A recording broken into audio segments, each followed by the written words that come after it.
नमस्कार दोस्तों स्वागत है आपका वर्मा लर्निंग पॉइंट चैनल में। और इस चैनल पर आप देख रहे हो जनरल नॉलेज के अंतर्गत बहुत ही महत्वपूर्ण क्वेश्चंस, जिनका व्याख्या सहित क्वेश्चन सीरीज है ये। तो चलिए शुरू करते हैं।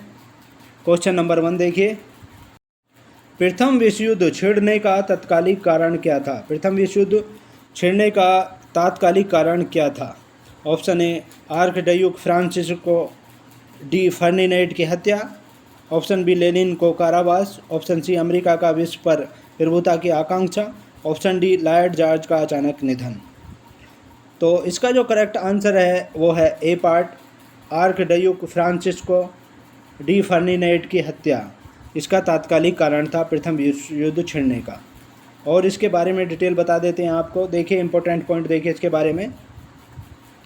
ऑस्ट्रिया के राजकुमार की हत्या 28 जून 1914 ईस्वी को सेराजेवो में कर दी गई थी। ऑस्ट्रिया का राजकुमार जो था ये आर्कड्यूक फ्रांसिस्को डी फर्डिनेंड, इसकी हत्या 28 जून 1914 को सेराजेवो में कर दी गई थी, जिसके कारण जो है ये प्रथम विश्व युद्ध शुरू हुआ था।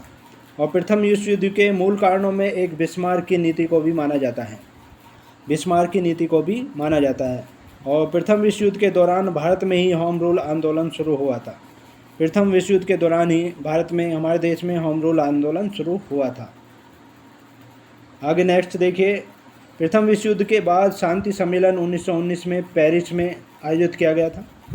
प्रथम विश्व युद्ध के बाद एक शांति सम्मेलन हुआ था, 1919 में आयोजित किया गया था, जो पेरिस फ्रांस में हुआ था।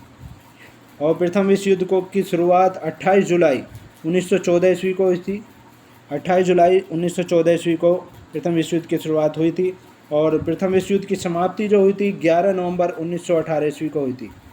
11 नवंबर 1918 ईस्वी को प्रथम विश्व युद्ध की समाप्ति हुई थी। नेक्स्ट क्वेश्चन देखिए, 323 ईसा पूर्व में सिकंदर महान की मृत्यु कहाँ हुई थी? 323 ईसा पूर्व में सिकंदर महान की मृत्यु कहाँ हुई थी? ऑप्शन ए, फारस में। ऑप्शन बी, बेबीलोन में। ऑप्शन सी, मैसिडोनिया में। ऑप्शन डी, तक्षशिला में। तो जो करेक्ट आंसर है वो है बेबीलोन में। 323 ईसा पूर्व में सिकंदर महान की मृत्यु बेबीलोन में हुई थी। और इसके बारे में डिटेल आपको बता देते हैं। देखिए इंपॉर्टेंट पॉइंट देखिए इसके बारे में। कहा जाता है कि सिकंदर मालवा जनजाति से युद्ध में घायल हो गए थे। ये कहा जाता है कि सिकंदर जो है मालवा जनजाति से युद्ध में घायल हो गए थे। और सिकंदर मकदूनिया का शासक था और फिलिप का पुत्र था। ये मकदूनिया का ये शासक था और फिलिप का पुत्र था। सिकंदर का जो सेनापति था सेल्यूकस निकेटर था, जिसने अपना एक राजदूत मेगास्थनीज चंद्रगुप्त मौर्य के शासन में भेजा था। और सेल्यूकस निकेटर ने ही अपनी पुत्री का विवाह चंद्रगुप्त मौर्य से किया था, क्योंकि ये मौर्य से हार गया था।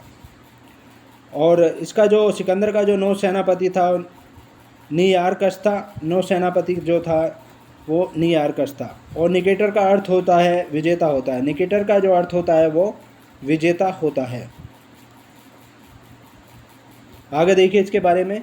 सिकंदर दिसंबर 327 बीसी को ओहिंद के पास सिंध नदी पार की थी। सिकंदर ने दिसंबर 327 बीसी को ओहिंद के पास सिंध नदी पार की थी उसने। और सिकंदर कालानास नामक दार्शनिक को अपने साथ लाया था। कालानास नामक दार्शनिक को ये अपने साथ लाया था। और सिकंदर ने भारत के झेलम क्षेत्र के शासक पोरुष को हाइडेस्पीज या झेलम वितस्ता के युद्ध में पराजित किया था।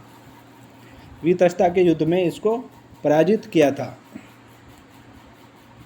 तो ये थे जीके से संबंधित व्याख्या सहित बहुत ही महत्वपूर्ण क्वेश्चन। इसके नेक्स्ट पार्ट में फिर आपसे मुलाकात होगी। तब तक के लिए शुक्रिया। Thanks so much.